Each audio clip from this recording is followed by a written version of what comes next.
Eu vou só parar de compartilhar aqui que eu quero falar mais dessa parte, porque vocês já devem ter visto lá no conteúdo como funciona a reprogramação, mas eu queria dar uma aprofundada no assunto. Quando a gente nasce, a gente é como se fosse uma tela em branco, né? O nosso cérebro ele ainda está em desenvolvimento, ele ainda está em formação. A gente já nasce com o nosso sistema nervoso pronto, mas ele vai se ajustando e se adaptando e vai se formando, principalmente nos primeiros anos de vida. Como o nosso cérebro ele ainda não está formado, a gente ainda não tem senso crítico. E a gente toma tudo que a gente percebe, que a gente observa, que a gente aprende como verdade. A gente acha que aquilo é o manual da vida e esse é o jeito de viver. E o que acontece também é que a gente quando a gente nasce, né, e o ser humano é do mundo animal, é o que tem a menor gestação, né? Se você vê um potro nascendo, ele nasce, aí ele mesmo tira a placenta, aí ele tenta ficar de pé, daí ele tropeça uma vez, tropeça duas, na terceira ele já levanta e ele está andando. A gente não. A gente é 100% dependente de alguém que nos alimente, alguém que nos segure, alguém que nos dê segurança e que nos proteja. Então, a gente começa, como a gente é dependente, a gente entende que para para eu sobreviver, para eu ser alimentado, eu preciso dessa outra pessoa que venha até mim e me dê esse alimento, me dê essa proteção. Então, a gente começa a associar amor com sobrevivência. E aí que começam todos os nossos problemas. Porque aí existe, quem depois se interessar pelo assunto no workshop do amor, tem um pouco mais em profundidade a teoria do apego, que diz que o jeito como os nossos cuidadores estavam sintonizados com as nossas emoções ditam como vão ser as nossas relações no futuro. Então, eu entendo que se eu tenho um comportamento que desperta amor no outro, esse outro vem e ele supre as minhas necessidades. Então, a gente começa a aprender quais são comportamentos que provocam reações positivas de amor e confiança e quais são comportamentos que provocam reações negativas. Então, por exemplo, se é, eu começo aquela coisa que na minha época chamava nananeném, né? Que você deixa a criança chorar, então a criança começa a chorar e você deixa ela chorar e você não acude ela, e você não acode ela. Isso gera na criança um registro, uma sinapse, uma conexão entre dois neurônios de que mesmo eu chorando, que é o jeito da criança de pedir, né? De falar, mesmo eu pedindo alimento, colo, atenção, o que quer que seja, ninguém vai vir me acudir. Isso significa que eu estou sozinha no mundo, ou que não adianta eu pedir que ninguém vai vir me acudir. Então, essa sinapse é criada, esse aprendizado é criado. Toda vez que aquela criança se vê numa situação parecida com essa, ela vai usar aquela sinapse que já está criada e ela vai falar: ah, tá, então agora que, não sei, eu me machuquei e meus pais falaram: ai, não, bobagem, não é nada, não precisa chorar. Eu penso: realmente, ninguém vai vir me acudir. E aí, conforme vão acontecendo experiências, eu vou reforçando essa sinapse. E toda vez que o nosso cérebro ele faz, né, uma sinapse, ele faz uma conexão entre os dois neurônios, se eu não uso essa sinapse, se eu não uso essa informação, essa sinapse deixa de existir, porque o nosso cérebro ele está sempre focado em economizar energia. Então, ele não quer manter uma sinapse ali, né? Vocês já viram foto de neurônio, é uma descarga elétrica, né? Então, imagina assim, aquela eletricidade ali sem uso, para quê? Eu vou deixar de usar aquela informação.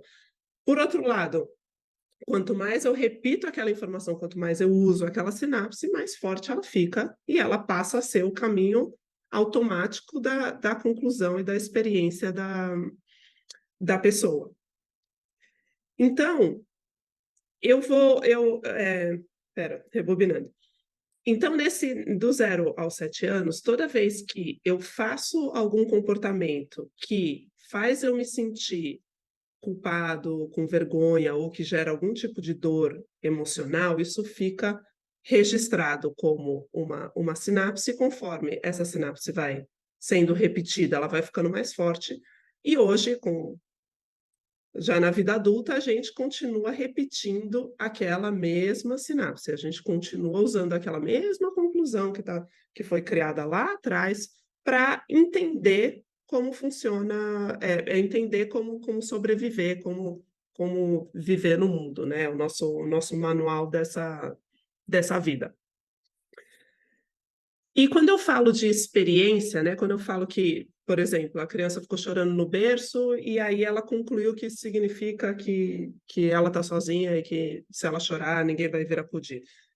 Isso é uma suposição de uma coisa que uma criança pode ter interpretado a partir daquele evento. Só que o jeito como a gente interpreta as coisas que acontecem é muito particular. Cada um vai interpretar de uma maneira diferente. Então, quando a gente começa a falar de reprogramação e a gente começa a falar sobre memórias e sobre o que aconteceu lá atrás, eu acho que é super importante a gente saber que eu falei isso no último encontro, o trauma, ele não é o evento. Então, se alguém aqui, quando de bebê, os pais faziam o tal do nananeném, deixavam você chorar e tal, não significa que, então a razão de todos os meus problemas é que meus pais me deixaram chorando no berço. Não é necessariamente isso. Por quê? Não é o evento, não é o que aconteceu, é como eu vivi aquilo que aconteceu e a conclusão que eu tirei daquilo que me aconteceu.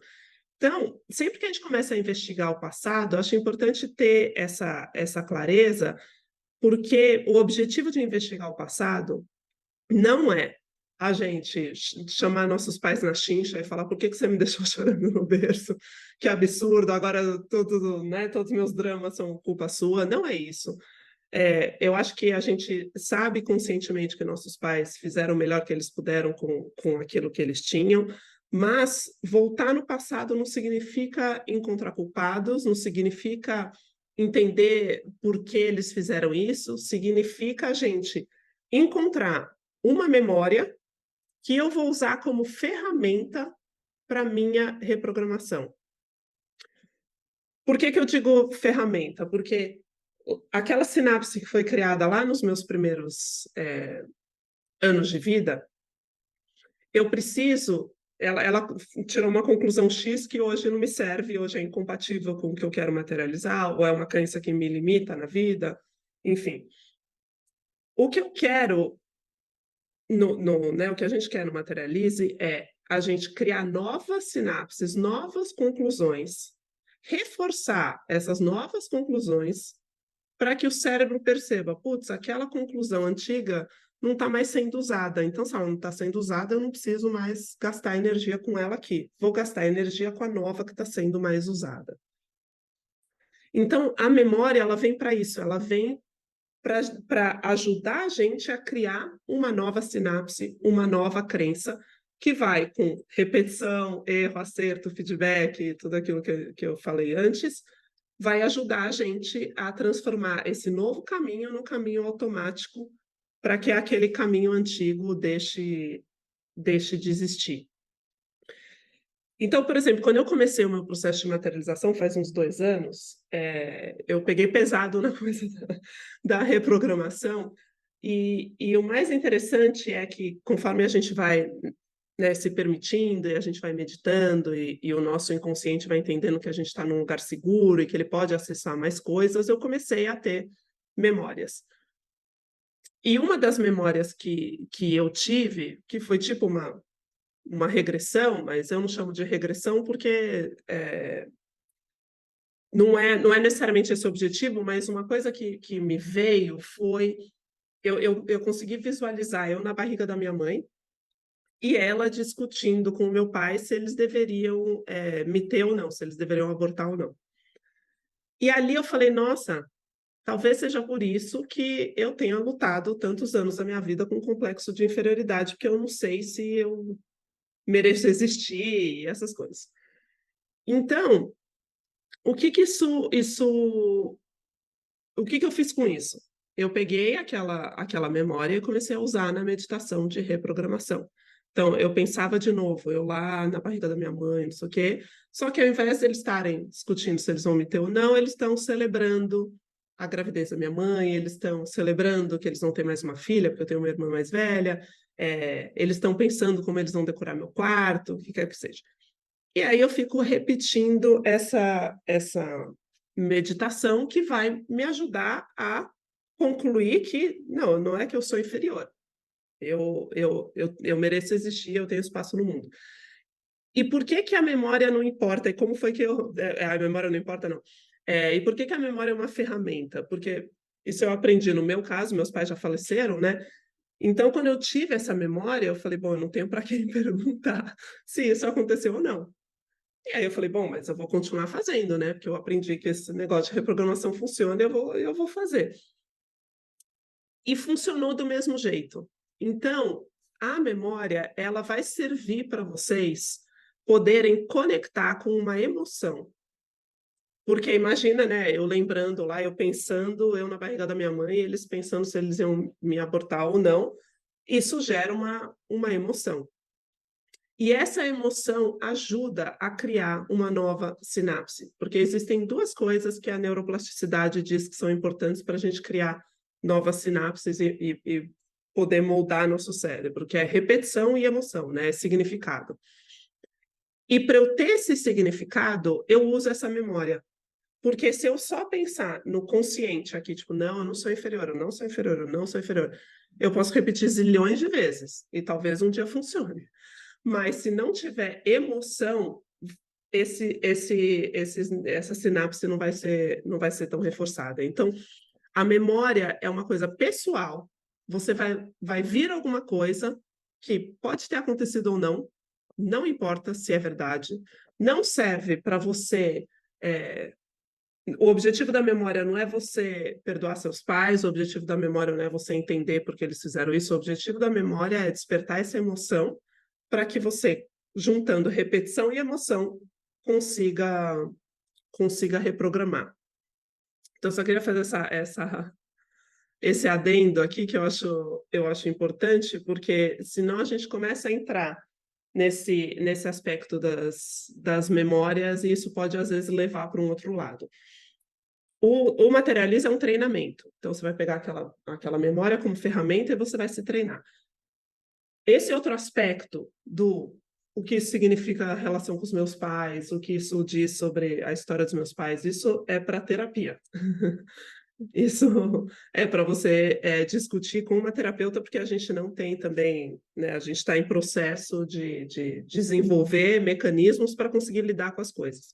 Aqui no Materialize, a gente usa a memória como uma ferramenta para você conseguir usar a neuroplasticidade e reprogramar. E por que que o melhor jeito de reprogramar é através das meditações?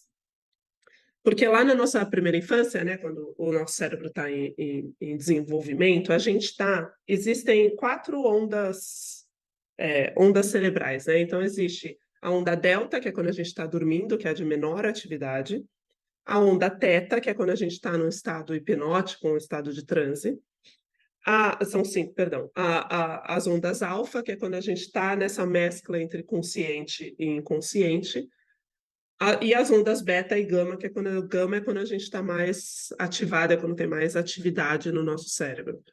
Quando a gente nasce, a gente está praticamente o tempo todo entre teta e alfa. Como a gente ainda não sabe existir no mundo, o nosso cérebro ainda não está formado, a gente está nesse estado meio hipnótico, por isso também que a gente aceita tudo como verdade. E quando a gente faz uma meditação, que a gente fecha os olhos, a gente imagina, a gente cala um pouco esses estímulos externos, a nossa mente consciente se acalma, a gente entra numa onda parecida com essa onda da nossa primeira infância, né? A gente entra numa onda teta ou alfa, que ajuda a gente a acessar mais coisas e também a aceitar mais coisas como verdade. Porque se eu falo aqui, eu estou aqui na onda gama mais ativada, porque eu estou fazendo um negócio que requer minha, né? Eu estou 100% acordada, eu estou fazendo algo que requer minha atenção, então eu estou aqui totalmente focada. É, eu posso falar para mim mesma, não, olha, aquilo que aconteceu com seus pais, não, bobagem, aquilo não foi isso mesmo, eles queriam muito que você viesse para o mundo, tá tudo certo, não, você é querida.